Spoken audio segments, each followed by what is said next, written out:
Bem, boa tarde. Hoje recebemos no programa Primeiro Escalão a figura legendária do trade turístico nacional e internacional, o jornalista Ciro Batelli, conhecido no Brasil, conhecido no exterior, foi vice-presidente executivo do Caesars Palace em Las Vegas, é um homem com ampla vivência, aprendeu tudo com a indústria poderosa do turismo dos Estados Unidos. Hoje ele vai falar com a gente sobre o turismo no Brasil, sobre hotelaria, sobre o mundo do showbiz, enfim, sobre vários assuntos atinentes ao segmento do turismo no Brasil e no exterior. Para participar dessa entrevista comigo, a jornalista Tânia Miller, colunista do Diário Comércio e Indústria, que vai também elaborar perguntas ao Ciro. Vamos começar, Ciro, fazendo uma pergunta referente à legalização dos jogos do Brasil, a abertura dos cassinos do Brasil. Qual é a importância do cassino no segmento do turismo de uma maneira geral? E em que a abertura dos jogos no Brasil impactaria na economia nacional e por aí afora? O que você pode falar com a gente? Boa tarde, prazer em recebê-lo. Boa tarde a você, boa tarde, Tânia, boa tarde aos espectadores. Há 30 anos atrás, mais ou menos, mais de 30 anos, era presidente da Comissão Nacional para a Legalização do Jogo no Brasil. Naquela época, eu sempre fui um apóstolo da legalização do jogo. Quero deixar bem claro uma coisa, eu nunca falei que jogar é bom. Eu lutava pela legalização do jogo. Então, para não deixar claro... Que é uma atividade séria, seríssima. No mundo inteiro, é uma atividade, aliás, muito séria. E justamente eu me punha sempre a favor, principalmente na hotelaria sazonal brasileira. Não é que cassino atrai turista. Ninguém vai deixar de ir para Las Vegas para vir jogar no Brasil. Mas era uma máquina do equipamento de lazer da hotelaria sazonal brasileira para que o hóspede ficasse um dia ou 2 dias a mais. Por exemplo, você vinha no hotel, por exemplo, no Guarujá. Guarujá era um dos meus locais favoritos para abertura de um hotel. Sempre hotel-cassino. Hotel-cassino. Hotel-cassino. Sempre ligado não o cassino sala isolado. De jogo, não. Sala de jogo eu sou contra. Tem que estar sempre acoplado a uma rede hoteleira. É uma máquina de equipamento de lazer da hotelaria. E você estava fazendo uma parceria nessa época com o Silvio Santos? Aquilo foi uma época que até eu fui intermediário da compra do Jequitimar, da família da Viridiana Prado com o Silvio, né? Mas eu lutava por isso, porque amanhã ou depois você vai passar o fim de semana no Guarujá. Só que terça-feira tem um show da Marrom, do Roberto Carlos, de um artista que te atrai muito. Você chega e fala, bom, então eu só estou aqui até hoje, o show é depois da manhã, eu vou ficar mais 2 dias. Isso é o que interessa para a hotelaria sazonal. Porque sábado e domingo, a hotelaria sazonal está satisfeita. Agora, em segunda, terça, quarta, quinta, esse é um grande problema. Só que os anos passaram, houve a abertura de bingos legalizados, eu tive amigos e participamos, que logo depois de eu sair do Caesars, eu fui presidente de uma empresa chamada Soda Game International. E importamos várias máquinas aqui no Brasil, mas pagando todos os direitos, porque era permitido. Até montamos o bingo Arpoador no Rio de Janeiro. Foi o melhor bingo que o Rio de Janeiro teve. Mas, infelizmente, o nosso país muda a regra do jogo no meio do jogo. Podia a máquina, tudo legalizado, tudo pronto, importado. Gastamos 10 milhões de dólares na época em importação de máquina, em pagar os direitos, e de um momento para o outro ela não pode mais. Gorou. Quer dizer, é um pouco de brincadeira. Aliás, o Brasil brinca muito com essas coisas, que hoje pode, amanhã não pode. Agora, está em tramitação no Congresso em Brasília a legalização dos jogos no Brasil. Mas... Agora, quem é contra e quem é a favor? Deve existir uma ala que é contra e outra a favor. Como é que funciona normalmente esse processo normalmente as em igrejas Brasília? São contra. Não é? Mas aquele que aprova, Ciro, quem aprova, não, que é o Congresso Nacional? Quem aprova é o Congresso Nacional, é voto, é projeto de lei. Sim. Mas acontece o seguinte... E por que não funciona? Eu sou a favor... Adiante? Hoje eu mudei. Hoje eu sou a favor da legalização dos bingos. Com regulamentação séria, com punição. Porque quando não há regulamentação, deixa a porta aberta para qualquer aventureiro. Com certeza. Então faça uma regulamentação certa. O que não pode o Congresso Nacional é querer fazer um projeto de lei sobre jogo, uma regulamentação sobre jogo e convidar um membro do Ministério Público para elaborar isso. Ele não tem patavina de jogo. Então como é que vai elaborar um projeto que seja funcional? Tem que chamar alguém do jogo para colaborar nas opiniões, nas sugestões, e depois o poder público tem o quê? Que disciplinar e fazer uma regulamentação que cerceie qualquer atividade ilegal ou que venha ferir o princípio da moralidade. Deliberar e implementar. Perfeitamente. Agora, hoje em dia, eu sou a favor só da legalização dos bingos. Dos bingos. Cassino eu sou contra. Por quê? Porque a legislação penal, enquanto não houver uma reforma, Código Penal, Código Processual Penal e Código das Execuções, eu sou contra. Porque você abre um cassino, vamos voltar para o Guarujá outra vez, ou em outro lugar qualquer, mas vamos citar sempre o Guarujá. Você inaugura um cassino no Guarujá. No dia da inauguração, entram 15 de menor, com uma metralhadora cada um, e assalta o cassino. E nada mais vai acontecer. Ninguém vai prender os de menor. E bye bye, thank you. Quer dizer, a segurança foi embora. Quando nós fizemos essa luta e lutamos por isso há 30 anos atrás, o Brasil era outro. Não é esta baderna jurídica. Sem dúvida. Que está tendo. A impunidade é uma coisa muito séria. Não, e a impunidade. Séria. Esse negócio de menor de 16 anos, de 15 anos, o que é isso? O que é isso? Você é a favor, então, da mudança da legislação que o menor seja punido? Sem limite de idade. Que nem tem na Inglaterra, em qualquer outro tem lugar, no mundo todo. Cometeu crime de adulto, tem que pagar como adulto. Concordo. Porque tem uma coisa, não vai esse negócio de casa do menor, casa de recuperação, isso nunca funcionou no Brasil e não vai funcionar, porque os funcionários são mal preparados. A criança recebe educação em casa. Nós temos que fortalecer a família para que não surjam esses de menor. Ciro, mas a impunidade ela é permeada não só para o menor de idade, entre aspas, mas também para os crimes de colarinho branco, por exemplo. Não todos. Você vê inúmeros crimes sendo cometidos e a impunidade graçando por esse Brasil afora. E às vezes com o apoio do poder público. Exatamente. Que fecha os olhos de propósito, porque é amigo, porque é companheiro, porque é comparsa, porque é membro do partido. Quer dizer, o Brasil está uma baderna generalizada. Aliás, agora vamos ter Copa do Mundo daqui a 11 dias. Existe uma preocupação muito grande, uma preocupação enorme em relação ao que pode acontecer. Violência, assaltos, vandalismo.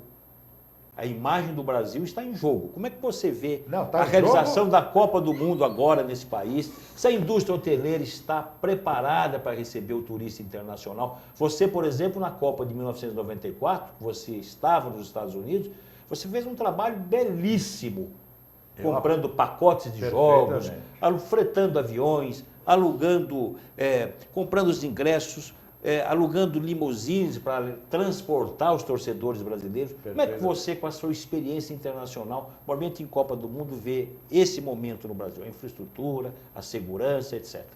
Primeiro, o Brasil errou tragicamente ao pedir e aceitar que aqui fosse sediada essa Copa do Mundo. O Brasil não estava em condição de sediar nada. Nada. os gastos que essa Copa que chegou, o absurdo. O gasto dessa Copa em estádios foi o mesmo montante de dinheiro das 3 últimas Copas juntas. Se gastou mais agora. Sem conhecimento nenhum, obedecendo regras dessa quadrilha chamada FIFA. Esse Joseph Blatter, seja lá quem for, que devia estar na cadeia, não devia estar na cadeira da FIFA. É um marginal. Como é que pode o Brasil mudar uma legislação que não podia vender cerveja nos jogos para o brasileiro aqui, os jogos nacionais? E muda uma legislação por causa de uma exigência da FIFA? A FIFA que vai lamber sabão. A FIFA sempre foi mal dirigida na mão do senhor Avelange, que depois teve que se afastar por corrupção, por ladruagem. O senhor Ricardo Teixeira, seu genro, foi afastado da CBF e também do Conselho da FIFA por sacanagem.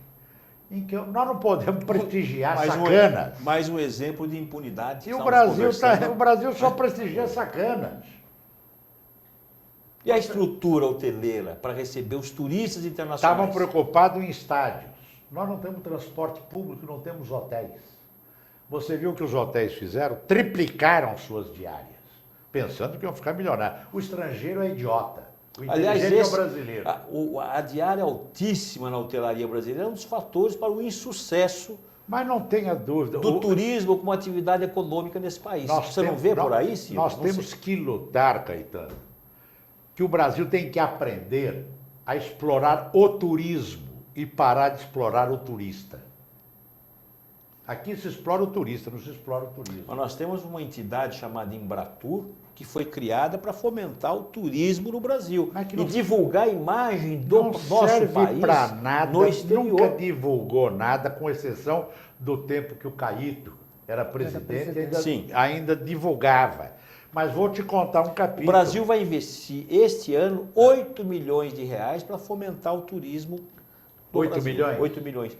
Mas 8 milhões, meu filho? Não é nada. A gente gasta numa festinha de governo, numa festinha para arrecadar fundos para a associação beneficente. Eles não sabem o que estão falando. Porque aqui se rouba bilhões para se aplicar milhões. Aqui a comissão virou maior que o principal. Quer dizer, vamos cair na real. E também não houve uma preparação de mão de obra qualificada. Não tem preparação. Não tem. Você vê que tem 15 mil voluntários, quer dizer, desculpe, medíocres. Eles não falam nem inglês, gastam dinheiro para chuchu e vão trabalhar de graça para essa raça de FIFA e de comitê da Copa do Mundo? O que é isso? Acorda, Brasil. Acorda, o que é isso? Não está preparado. Hotelaria, não fizeram hotéis. Mas por quê? Não, vamos triplicar a diária e está tudo bem, dá tudo bem. E quem investiu, perdeu. Não, quanto é que custou o estádio lá da Amazônia? Que jogos vão ter na Amazônia, em Manaus, meu Deus do céu? Depois da Copa, absolutamente nada. Não, 4 jogos. 4 jogos. Em Curitiba, cidade espetacular, maravilhosa, um estádio tremendo.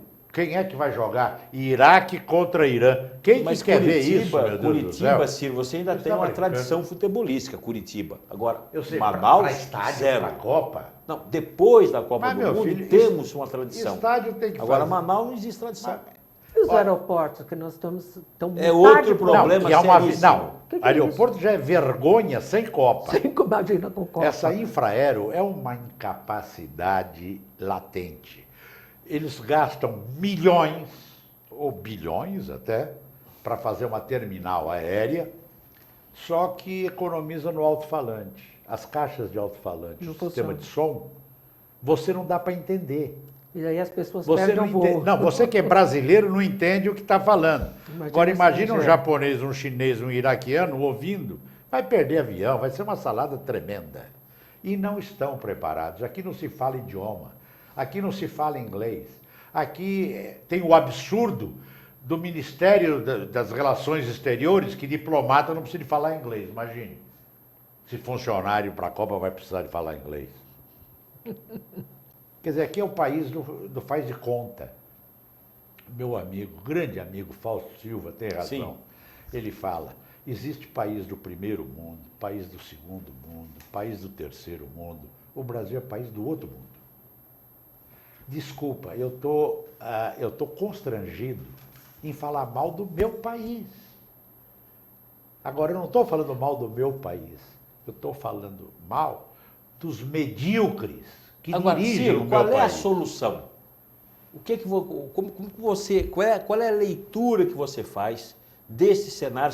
Você já fez a leitura, fez o diagnóstico. Agora, qual é o remédio para você implementar uma mudança efetiva que traga resultados positivos para o trade turístico brasileiro e medidas que o governo possa tomar para sanear esse problema? Primeiro, na parte de turismo. Turismo. Está em exercício agora no Ministério do Turismo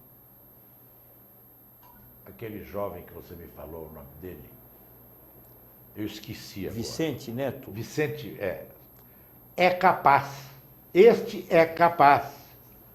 Mas, infelizmente, está interino. Tem que entregar o cargo em dezembro, porque ele não é filiado a partido político.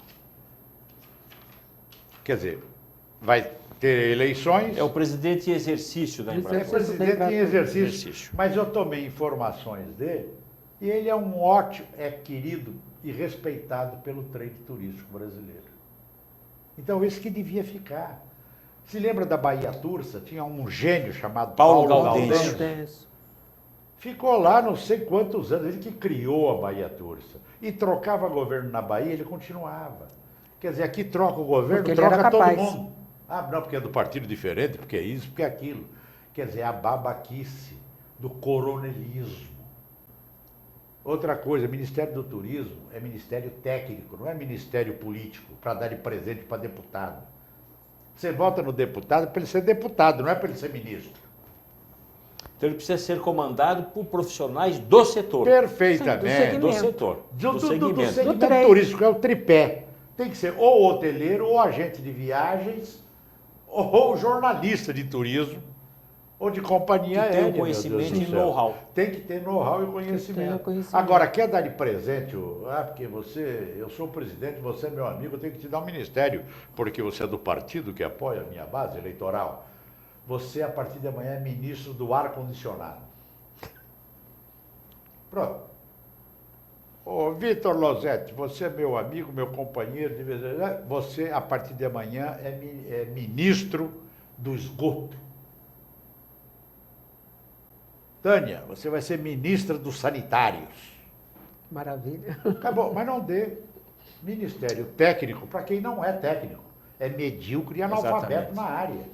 Nós temos, por exemplo, grandes exemplos de turismo desenvolvido, França, Espanha, Itália, e que o turismo é a primeira atividade econômica desses países. Las Vegas, não vamos longe. Mas são países pequenos, Ciro. Mas Las Vegas, meu amor, que é deserto de morrada, e não tinha nada lá, nem pombo não tinha. Até os pombos descobriram Las Vegas. Não sei como é que pombo faz para descobrir deserto. Foram parar lá. Mas lá o homem fez tudo, Deus não fez nada. O homem fez tudo. O Brasil, esta maravilha de país... 8 milhões e 500 mil Deus fez tudo. E o imbecil do homem não faz nada. Aliás, até às vezes quer destruir. No Brasil, quer destruir. Eu sou do tempo, meu querido, eu sou muito fã de Foz do Iguaçu. Cataratas do Iguaçu é uma das 7 maravilhas do mundo moderno. É um espetáculo.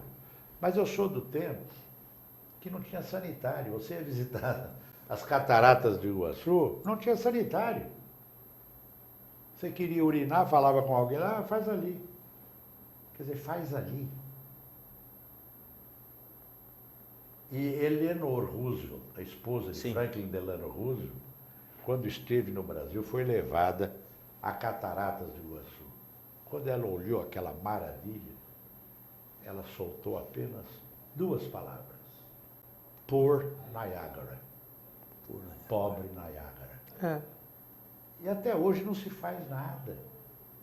Agora está uma luta em Foz do Iguaçu para fazer a 2ª pista da Estrada das Cataratas. Eu estava lá 50 anos atrás, estava o mesmo projeto. Há 50 anos atrás, não saiu até hoje. Por que a Itaipu lá, Itaipu, Sim. não construiu isso? Com os bilhões que foram investidos na Itaipu, podia ter feito a segunda estrada das Cataratas, por que não fez? Porque não aparece, não é conveniente. Infelizmente, o turismo é isso. Tem poucos executivos de turismo com vontade, com gana, com garra. Agora, Las Vegas, por exemplo, uma cidade que tem 2 milhões de habitantes. 2 milhões de habitantes. O turismo e vamos receber é forte. esse ano. Lá o ano fiscal fecha de junho a julho. Sim. Não é janeiro, dezembro como no Brasil. Fecha agora julho com 41 milhões de visitantes. Em 2013 ela O teve Brasil 40 inteiro vai milhões. receber 6,5. 6,5, 7 Cada milhões cada Copa do Mundo. Mas o país. Só a cidade de Las Vegas, 41 milhões. 41 milhões. 41 milhões. Agora, o que Aumentou 1 representa milhão Las no ano. Vegas dentro dos Estados Unidos? O turismo de Las Vegas no universo norte-americano. É muito forte. É um dos centros. Lá, Nova York, Las Vegas e a Disney, Orlando, são os grandes atrativos do turismo mundial. Americano. Mundial, principalmente. Nova York, a Apple, Nova York é uma beleza. Agora, qual é a participação, por exemplo, da presidência da República no fomento do turismo nos Estados Unidos? Nenhuma. Lá é Do tudo governo estadual. federal. Lá é tudo Cada estadual. estado tem a sua É o que política. deveria ter no Brasil. Tem alguns Ser órgãos. confederativo, não federativo. Sim. Porque a legislação aqui é nacional, mas o poder público central, Essa seria uma das... ele não quer abrir mão do poder. Mas essa seria uma das soluções, Mas Ciro, seria, para fomentar o porque turismo a no Brasil? legislação do Amazonas, o que Sim. tem que ver com a legislação de São Paulo? O que tem que ver as necessidades do Amazonas Com São as Paulo. necessidades de São Paulo? Nenhuma. Cada estado aqui devia legislar e ter autonomia para legislar de acordo com as suas necessidades, para atender às suas carências, suas deficiências. Mas aqui não, tem que ser federativo, porque Brasília não pode abrir mão do poder. Então os estados e os municípios têm que ser os esmoleres, têm que estar mendigando sempre e ajoelhando e dizendo amém aos deuses do Olimpo de Brasília. Querido, pobre Brasil. E o que você pode falar da sua gestão à frente do Caesars Palace durante esses 20, 25, 30 anos em que você vive nos Estados Fala Unidos? um pouco da tua Como presidência.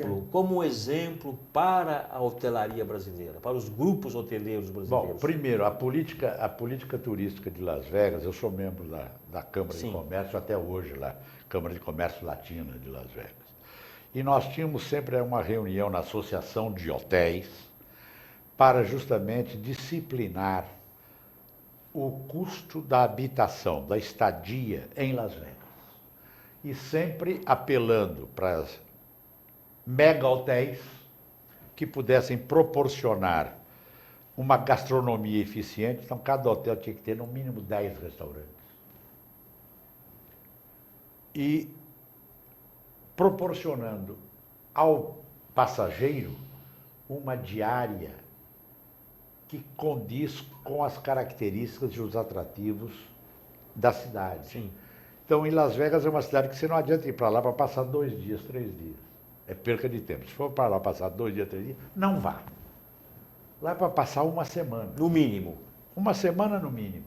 Mas para que aconteça isso, o valor da estadia tem que ser de acordo com a possibilidade normal, vamos assim dizer. Então lá só se aumenta, lá a estadia aumenta e diminui, ela é muito assim, de acordo com as convenções, com a ocupação. Sim. Porque Las Vegas é o número 1 de congressos e convenções nos Estados Unidos. Eu acho que no mundo. É o grande centro de Eu acho que no mundo. Eu acho que no Exatamente. mundo. Nós tivemos, no ano passado, 4.000 convenções no Centro de Convenções de Las Vegas, que é um É espetáculo. enorme. Não é verdade? Então, o que acontece? Você vai hoje lá em Las Vegas, você pega, por exemplo, um hotel, o Venetian, o Caesars Palace, o Bellagio, aqueles grandes do Strip, o Wynn, o Encore, você paga uma diária de $149. R$320. Você vai numa pensãozinha aqui no interior da Bahia, É muito maior. Que não tem nem É banheiro. muito maior. E paga R$500 por dia.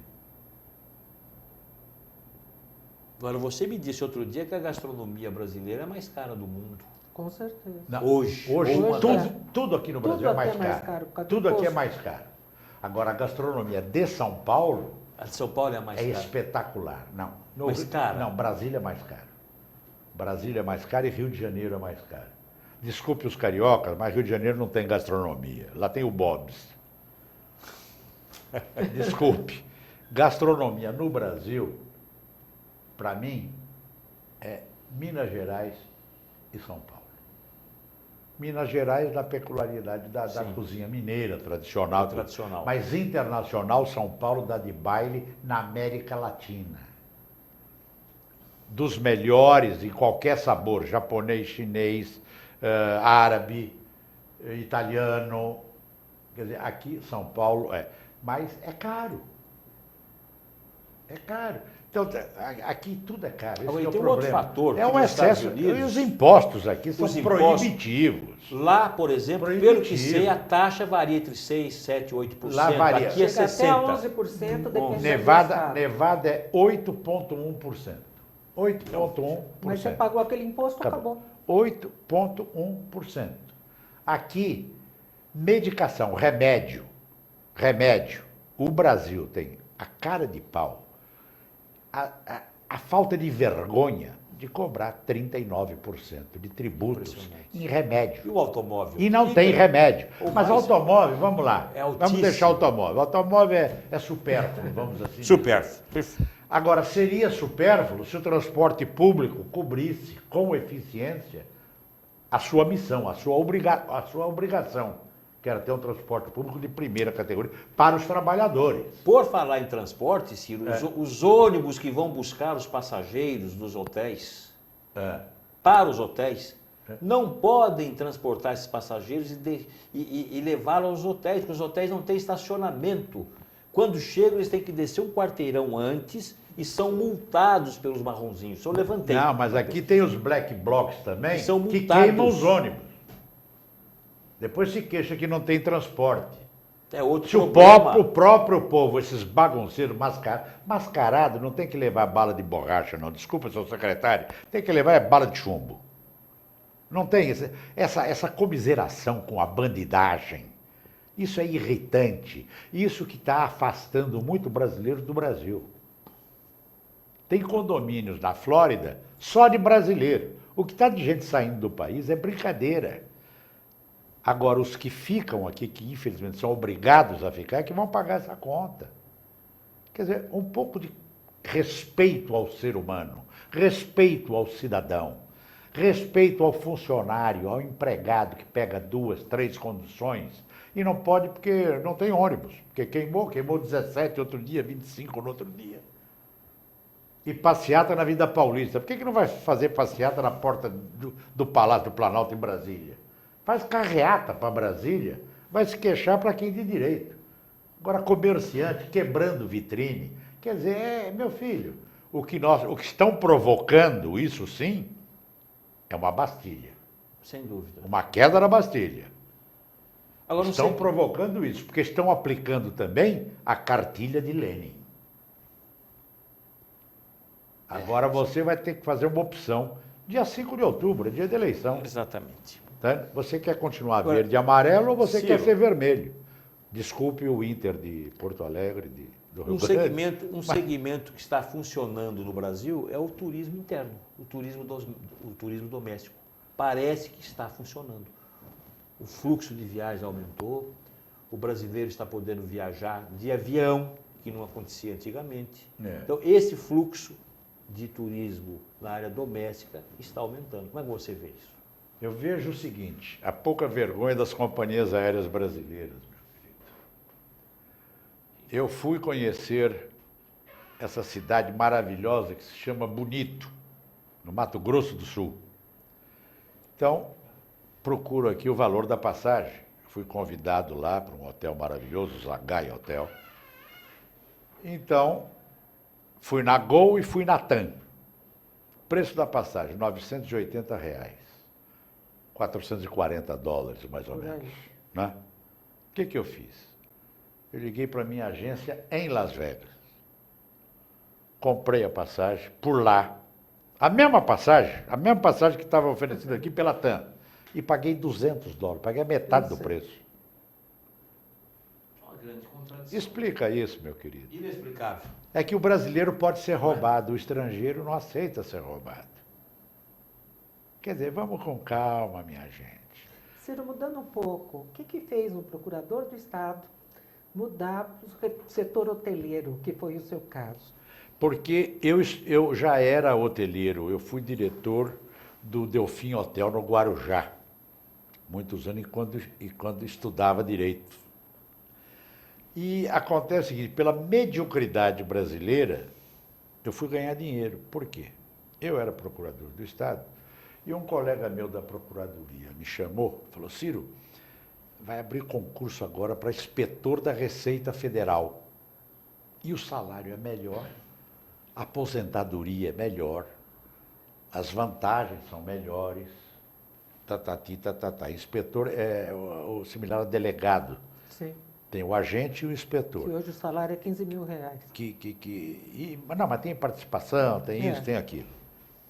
Falei, que beleza. Então eu e esse meu amigo fomos fazer o concurso para inspetor da Receita Federal. Passamos no concurso. Aprovado. Depois de um mês deram o resultado. Um mês para dar um resultado. Quer dizer, já começa. Você já vê que é fogo, né, filha? Um mês. E aí caiu no esquecimento.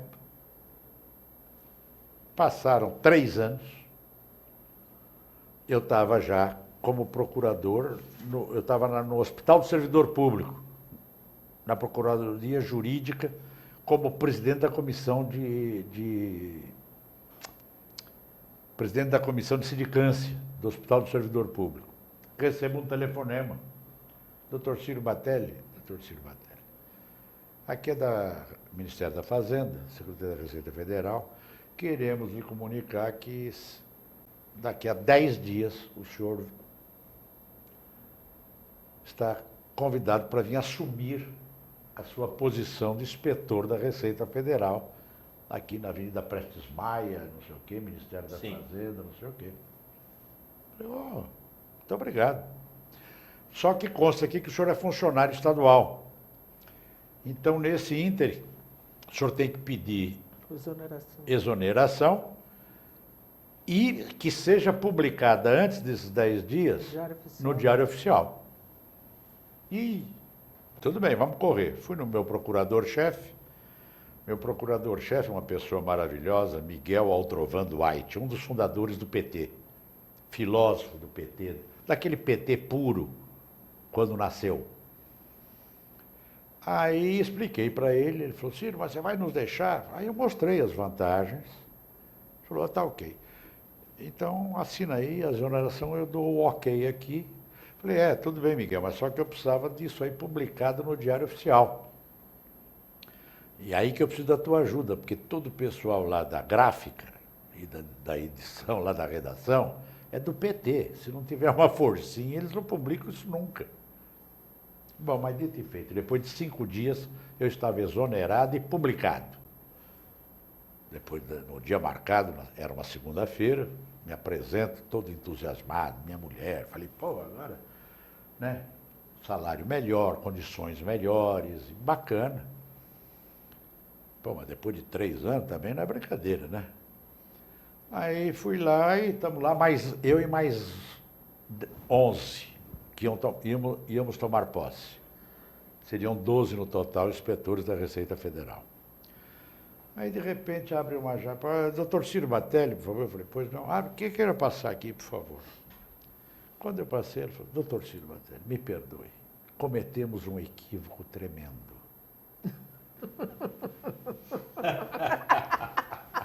Viva o Brasil! Falei, não me diga. Infelizmente, não podemos dar posse ao senhor. Por quê? Falei, por quê?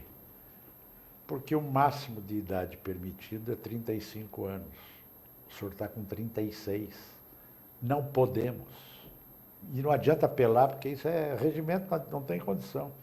Falei, minha querida, você está ciente que há uma semana atrás eu era procurador do Estado?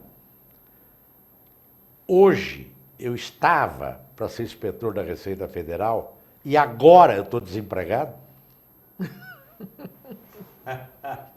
Isso é Brasil. Ela falou, infelizmente não temos nada que fazer. Graças a Deus, nesse ínterim, eu estava sendo já procurado. E aí nasceu o que grande... começou a comissão de jogos, aquele negócio, eu estava sendo procurado já pela CISAS para ser representante deles no Brasil. E papapi, papapá. E abriu uma porta e enorme. E aí acho que o divino... Pôs a mão. Pôs a mão, né? O divino pôs a mão. A divina providência. E eu comecei a trabalhar como representante, então, do Caesars Atlantic City primeiro. Logo depois fui convidado para ser representante de toda a rede Caesars. E parece que eu trabalhei bem, porque logo depois fui convidado a mudar-me para os Estados Unidos. E aí foi, quer dizer, mas foi essa a escolha mais ou menos obrigatória. Agora eu queria que você falasse um pouco. Você disse numa entrevista que são as mulheres que deixam os maridos jogarem. E que daí você tem de descobrir o que cada uma quer. Parece que tem uns presentes inusitados aí. Você podia explicar um pouco essa primeiro, história? Não é a mulher que deixa o marido jogar. Nenhuma mulher deixa. Não, porque ela vai... Como é que funciona? Como é que funciona? Por quê? Como é que funciona Não, mulher esse mecanismo? Mulher, a não ser que ela goste de jogo, ela vê o marido indo a cassino, a algum ambiente de jogo, ela vê com certas reservas. Por quê? Porque a mulher é administradora dos bens da família. Com certeza. Das finanças da família. Sempre. E jogo, subentende-se o quê? Tem gente que entende tudo errado. Vai perder. Quem joga vai perder. Não. Se todo mundo que jogasse perdesse, não existia jogo. Não existia jogo, não é verdade? Com certeza. Mas a mulher sempre decidiu, não só em jogo, em tudo. É a mulher que decide. Até o carro que o marido... Não, em tudo, filha. Se o marido vai dormir ou não, é ela que decide. Ela que decide. Desculpe a vulgaridade, mas você vê... É verdade. Né? Ele, para ser corno, ele precisa da mulher, senão também ele não pode ser Ninguém é corno sem mulher. Tem sempre o outro lado, né? Sempre o outro lado. Mas então, o meu marketing, uma política que eu adotei desde o início da minha carreira no turismo, nem é do turismo isso. Aí eu transportei para o Caesars e levei isso comigo. O meu marketing sempre dirigido às esposas. Eu mostrava o Guarujá e lutava pelo Delfim Hotel. Eu era dono da boate do Delfim Hotel também, o Triton. Então sempre, olha, lá, Maria, é ambiente familiar, o Delfim, hotel gostoso para levar seus filhos, mas sempre dirigido a ela. Porque na hora de falar que hotel vamos, é a mulher que decide, não é o marido paga, só isso. E eu comecei... E os presentes? A telefonar. Eu marcava, não tinha computador naquela época. E quando eu estava no Caesars, eu tinha essa mania. Eu conhecia um casal de jogadores, não sei o quê. A primeira coisa que eu me informava muito. Oi, dona Tânia, tudo bem? Muito prazer. Qual a sua cor favorita? Assim, num papo informal, azul. Eu já gravava aqui. Data de aniversário, data de casamento, que dia que se casaram. E seus pratos favoritos, o que você gosta e o que você não gosta. Então eu passava tudo isso para a minha agenda eletrônica. Porque se um dia eu te oferecesse um jantar, eu ia lá. Eu sei o que você gosta e o que você não gosta. Teu marido, eu não estou preocupado com ele. Quando eu fazia festas, o convite ia em Thaís e esposo, o nome dele. A mulher sempre se sentia gratificada por isso. E os eventos que eu fazia eram sempre eventos de interesse feminino. Uhum. Por várias vezes eu fretei Concorde, eu fretava Concorde inteiro. O lançamento do perfume Angel, do Terry Mugler, eu fretei um Concorde para levar casais, o avião cabe 99 pessoas. Eu levei 30 casais do Brasil e do México, e 2 da Argentina, como convidados para o lançamento em Paris, na Galeria Lafayette. E consegui... É um sonho de consumo de qualquer Não, e tudo acertado. Belo presente, hein? Não, e tudo acertado com o desfile do Terre Miglet, salão especial da Galeria Lafayette, os assistentes ali, o pessoal... Meu trabalho sempre foi de equipe. Coisa boa. Então, para eu me dar bem, eu tenho que ter uma boa equipe. E a equipe é que triunfava, não era o Ciro Batelli. Ciro, sabe o que eu queria saber também? Se você vai escrever algum livro para contar um pouco das tuas memórias, das celebridades. Estou escrevendo. E logo depois eu finalizo com uma pergunta especial. Estou escrevendo e espero que o lançamento agora para agosto, setembro. Olha, então... E uma coisa que não pode esquecer, o que eu nunca esquecia. Eu ligava no aniversário de casamento, por exemplo, você se casou no dia 10 de setembro. No dia 9, eu ligava para o teu marido. Para lembrá-lo. Meu querido, parabéns pelo seu aniversário de casamento. Não esquece de dar flores para madame. Ciro, você salvou a minha vida. Eu tinha esquecido. Nós esquecemos, né? A data do casamento normalmente fica no esquecimento. Que maravilha. Mas não vamos deixar, porque isso não pode ser esquecido, porque é o dia da nossa grande felicidade. Lamentavelmente, o nosso tempo está se esgotando. Para terminarmos o programa, vamos ter que chamá-lo outras vezes, porque o tema é tão vasto que precisaria de 3, 4 programas para debater à disposição o turismo no Brasil e no mundo. Eu gostaria que você deixasse, antes de terminar, uma mensagem curta e grossa para os homens que comandam o turismo no Brasil. O que precisamos fazer para que fomentemos e desenvolvamos a indústria do turismo no Brasil e melhoremos a nossa imagem no exterior? Propagar, primeiro, panfletos, folders. Eu pedi ao consulado de Los Angeles folders, porque tinha uns empresários da Câmara de Comércio que queriam passar férias no Brasil, mas não sabiam nada do Brasil. Eu pedi ao consulado, o consulado falou: Ciro, infelizmente não temos. Liguei ao Ministério do Turismo, eles falaram: Ciro, aqui no Ministério do Turismo a nossa verba é para pagar salários de diretores que são nomeados, são políticos que perderam a eleição, e o governo federal nomeia diretor do Ministério ou da Embratur. Então não temos dinheiro. Então a verba de turismo tem que ser aumentada, tem que ser lutada, tem que ser pleiteada e difundir. Hoje é a época da internet, tem que difundir o Brasil, porque as belezas estão aí, para todos os gostos, para todos os sabores. E o Brasil vale a pena. Vamos ter orgulho e resgatar o orgulho da nacionalidade.